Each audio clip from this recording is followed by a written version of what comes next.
Chief O'Brien tore his pants. Captain Sisko prepares some hot pants for Jadzia Dax. And Jake Sisko's readers want, nay, demand to know what's going on. Hello, everybody, and welcome to the Seventh Rule with Cirroc Lofton. Hello, hello. My name is Ryan T. Husk. Today, we're doing a review of Deep Space Nine Season 6, Episode 2, Rocks and Shoals, written by Ronald D. Moore, directed by Michael Vehar. It is a Nog episode, as the people that are watching can see right behind me. And so we are joined, of course, by the awesome, the glorious Malissa Longo. Well, thank you. I'm glad to be here. Always. How you guys doing? Right. Good. I'm doing real good. I enjoyed this episode a lot, so I'm excited to talk about it and get into it. Yeah. Me too. Yeah, I often talk about, since I haven't seen this in so many years and years and years, I often talk about the moments that were the most memorable. And like, when I look back at Deep Space Nine, the episodes, the moments, or the interactions that are the most memorable. And I think we're in the chunk, the 5 to 10 episodes that I think of when I think of Deep Space Nine. And I think a lot of people think of when they say Deep Space Nine is the best written show, ever, or at least of Star Trek. And people say, why? I think a lot of times they think back to this first bit of season 6. At least I did. And I've heard some people have. Yeah, I mean, I could see that and kind of agree with that. I think that Deep Space Nine is unique in that it has so many of these wonderfully written and well thought out and morally challenging episodes all the way throughout the entire series, starting from season 1. Hello, Duet. But so yes, I think that you get more a concentration of that in these final seasons, though. Yeah, and the other thing I would add is that when we first signed on for the show, you signed on for 6 seasons. So you sign a contract actually on the final audition or whatever it is, where you signed for a 6-season commitment. And I believe that's the same for most shows. Once you book a series, they lock you into that 6-season commitment type deal. And of course, a lot of people renegotiate contracts after season by season, depending on the success of the show. But what I'm saying to say that is, it wasn't guaranteed that there would be a 7th season at this point in time, because we hadn't locked in our contracts for season 7. So potentially this was them ramping up. It could have potentially been ended in this 6th season. It wasn't only until afterwards that we renewed and had a 7th season. So I just wanted to say that. So that could also be a reason why it feels like we're coming to a boiling point on a lot of issues. And this episode, ironically, the name of it, Rocks and Shoals, the name, just by the name, I wasn't sure if I was going to like this episode. And I don't know. Never judge an episode by its title or a book by its cover, but that's my first, instinct was like Rocks and Shoals. And I think, what's this about? It doesn't grab me. It doesn't sound enticing. There's nothing there that I think, I'm going to like. But then once we got into it, I was like, oh, this is like, it's one of my favorite episodes so far. Well, it's originally going to be called Rocks and Rolls, but I think they changed it to make more sense.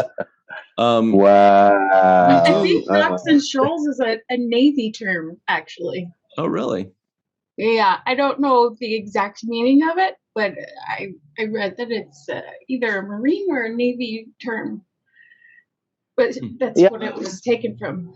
Well, instantly, the shot that you have behind you, and by the way, credit to Mike Behar for some of the directing choices he made in this episode. I really like some of the camera shots and the lighting. I thought they were excellent. And the one that's behind you, Melissa, with the Jemadar kind of overlooking the sea cliffs, the cliffside with the water, that shot reminded me of kind of, Normandy and like D-Day. Interesting. And the beaches there and the cliff sides there. So, so definitely a lot of that was kind of touched upon for me emotionally when I saw that shorefront. Yeah. So real quick, I do want to remind everybody to please go check out The Seventh Rule on Patreon. That's patreon.com/The Seventh Rule. Become a patron, join us, be a part of the family, have some fun. Support if you want, don't if you don't. Another great way to support is just to like and subscribe this video or give this audio podcast 5 stars.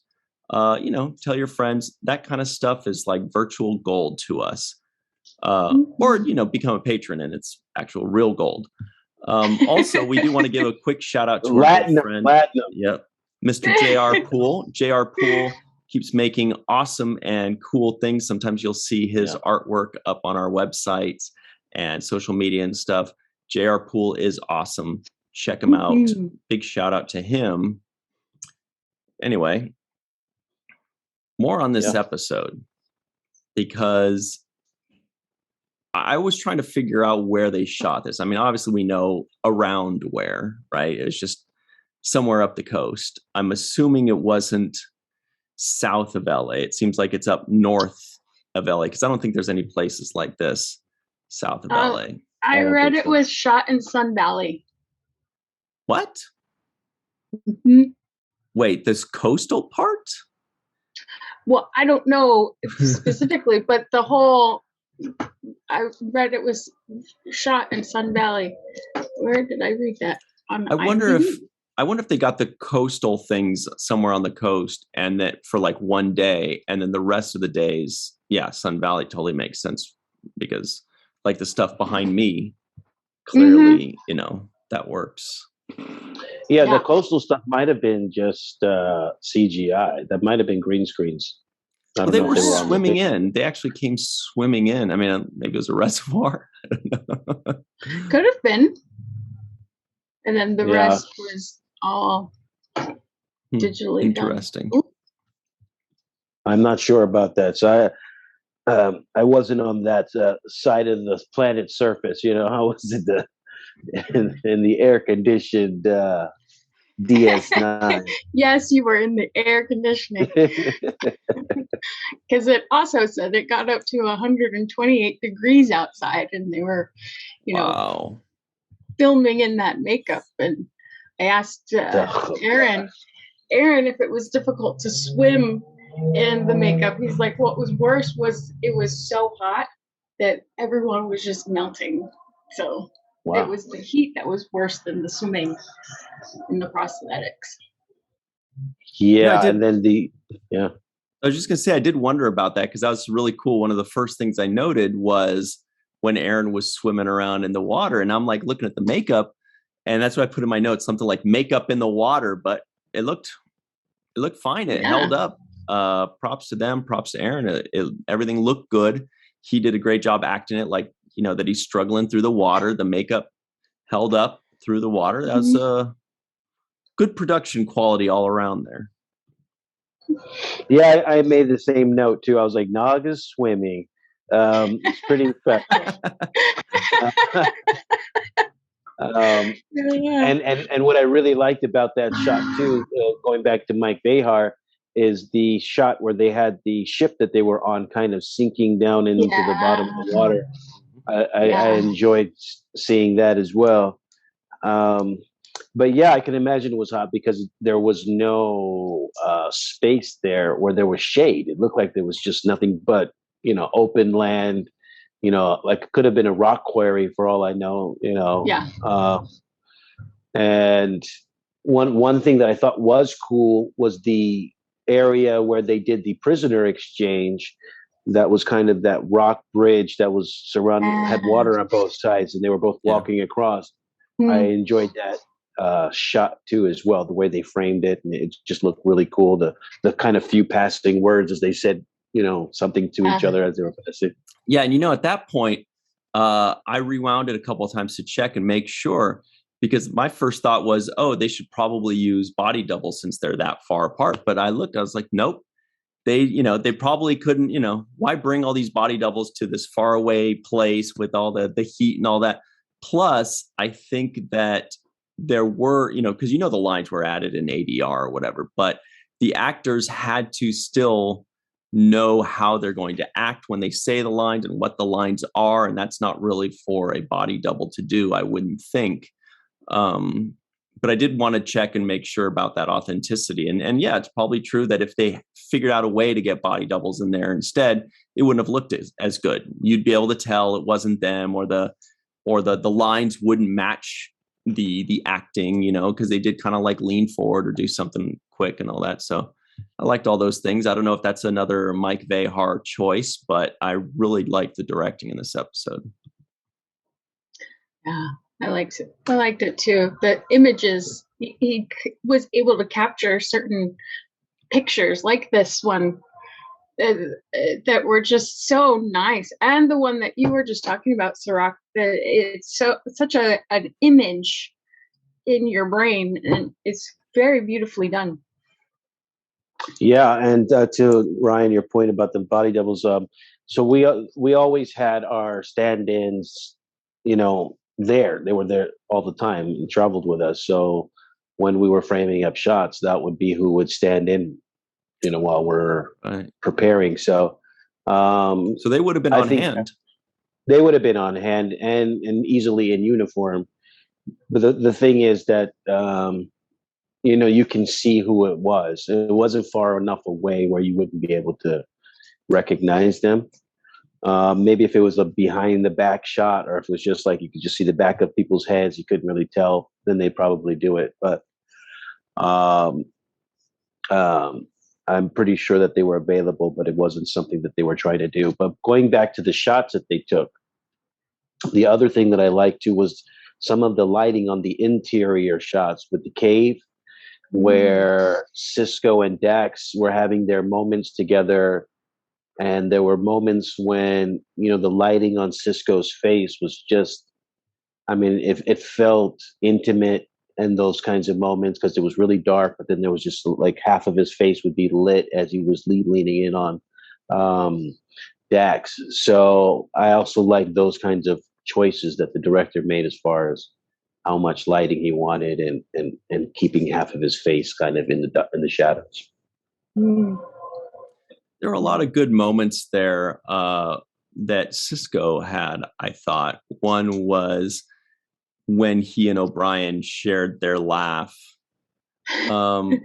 Sometimes that kind of stuff doesn't really work. It doesn't, like, whether the actors aren't feeling it or whether it's a little bit forced, and it's up to the actors to try to make it more believable, and it kind of shows. But in this case, I feel like they had, like what Melissa's saying, like it was 128 degrees or whatever the heck it was. I bet that helped them, where they're like miserable. They're in this makeup, they're in these sweaters, and they're slogging through the mud and all this stuff. And so they might have already kind of had that misery, and we're ready to just have that kind of like half sarcastic laugh it off, like, Well, and I only think it works because O'Brien says it, because O'Brien would be the one who says, "Look at my damn pants." I could see Nog saying it too. But more worried, like, my pants are ripped. I'm like, okay, cadet. Yeah. But it was just another damn whatever that O'Brien had uttered, from the beginning of this show. But watch your mouth. Yeah. I thought that was a nice light moment between the two of them. It definitely shows a camaraderie, and the fact that they, happy to be alive. I think it emphasized like what they had just went through. I think the shot of the ship kind of falling down onto the planet was a good shot, because it gave you that feeling like, oh wow, this is it's going down over here. I like that extra visual as the viewer, because they could have just said we're about to crash and been in the interior of the ship without actually showing that shot. But that shot for me as the viewer made me really kind of picture what was going on in a lot easier way.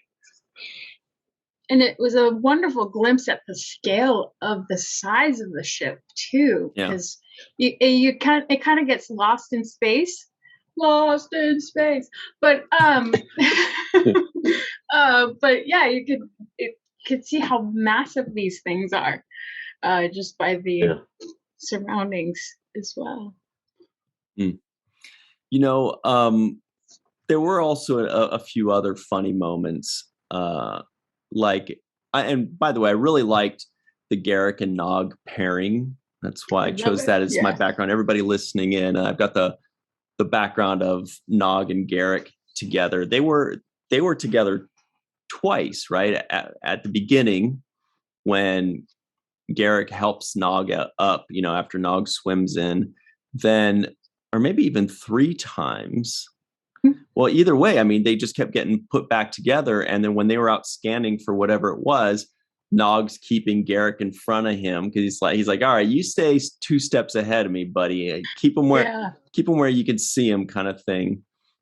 And I really liked it, because those are 2 of the secondary characters that really found their way and blossomed throughout Deep Space Nine. Those are 2 of the most memorable characters on Deep Space Nine. And they're the kind of characters that on other shows may not have gotten as much of the love as they did on Deep Space Nine. But the writers and producers of the show wanted to expand the family and the scope of the show a bit more, to let characters like Garak and Nog and Rom and Lita and all them to really shine. And this was kind of the second episode that was featured with the 2 of them. The first one with the 2 of them, was Empok Nor. So anyway, I just kind of liked it. It's like a little development of, in a way, the Odd Couple. And it was just a good time. I liked seeing those 2. Yeah. I think their chemistry is great. And I like that Nog has kind of earned his respect through his own suspicion of him, right? Yes. I think Garak admires that he's suspicious. He's like, oh, you're very suspicious. I like that. You're clever. There's hope for you yet. There's hope for you yet. Yeah. So that was a good thing. And the other thing is, I often replay the thought that you always kind of highlight, Ryan, about watching an actor deliver a line and imagining if somebody else delivered the same line, or how you would have delivered it. And even sometimes just trying to mimic the way they deliver a line. So you can say, oh, wow, that's how he said it. I would have chose a different way, but I like that way. Mm-hmm. And in this instance, the one I'm referring to is the Andy Robinson, when Garak, I think Nog says, what are those life forms that, he was detecting something on his scanner. And Garak says, I'm not sure. And then they show up, they pop up. It's the Jemadar. And then he looks, he says, now I'm sure. Exactly. And the way he says, now I'm sure, I loved it. Mm-hmm. I loved it. It's just like, it's the comical in his own way, because I think Garak is hilarious. But it's the kind of brand of humor that he has. It's like slightly condescending, slightly sarcastic, but also yes, self-deprecating in a way too. Like he's willing to laugh at himself. Like basically, he thinks you're a joke, but it's okay because he thinks he's a joke too. He's like always like, you don't matter, I don't matter. This is all just a weird game. We're all just pawns, but I tricked you on this one and you got me on that one. Or like he's got like this, this weird delivery that really emphasizes that type of character. And yeah, I had a. Sorry, go ahead, Melissa. No, I was going to just say, yeah, I'm thinking about it. He really enjoys the game, and he plays it well. And he's always a master of that game, figuring out how the twists and turns are going to get him what he needs. Yeah, and he's also seems to be one of the actors that, more than almost any other actor, that delivers these lines in a way that make us think, huh, that is a very interesting way to deliver that line. I would have delivered it differently, but your way is probably better. Like he has a lot of those things. I mean, obviously another one is Jeffrey Combs, but I'm like, nobody would have thought to deliver it like that other than Jeff Combs. Like he comes up with ways that are just so out there, but it works with whatever character. In this case, there were a few guest stars, or the third Ramataclon, which was really amazing, and it was Phil Morris, of course, who we'd seen before as a Klingon. Also, so he had a couple lines that he delivered in an interesting way. Now with Jem'Hadar, you don't get a ton of leeway, so it has to be subtle, and that's, I think, even more difficult as an actor, is to deliver something interesting in a subtle way when you can't go to extremes, you can't be super creative. And the other major one was the guy that played the Vorta Kevin. His name is Christopher Shea. And he delivered things, because the first thing you do when you see a Vorta, at least for me, is I compare him to Weyoun. I'm like, all right, this guy's no Weyoun, but let's see what he can do. But I think I can understand why they didn't have Weyoun, because this Vorta was a little bit more sinister.